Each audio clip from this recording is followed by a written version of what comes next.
সন্ধ্যার মধ্যে দেশের ৭ জেলার ওপর দিয়ে ঝোড়ো বাতাস বয়ে যেতে পারে। সেই সঙ্গে বৃষ্টির পাশাপাশি বজ্রপাতের আশঙ্কা রয়েছে।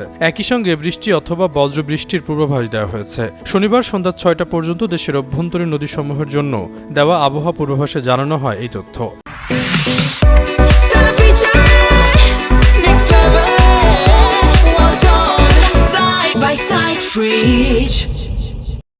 এতে বলা হয়, রংপুর, দিনাজপুর, বগুড়া, টাঙ্গাইল, ময়মনসিংহ, কুমিল্লা এবং চট্টগ্রাম অঞ্চল সমূহের ওপর দিয়ে পশ্চিম উত্তর পশ্চিম দিক থেকে ঘন্টায় ৪৫ থেকে ৬০ কিলোমিটার বেগে অস্থায়ী দমকা ও ঝোড়ো হাওয়াসহ বৃষ্টি বা বজ্রবৃষ্টি হতে পারে। এসব এলাকার নদীবন্দর সমূহকে ১ নম্বর সতর্ক সংকেত দেখাতে বলা হয়েছে।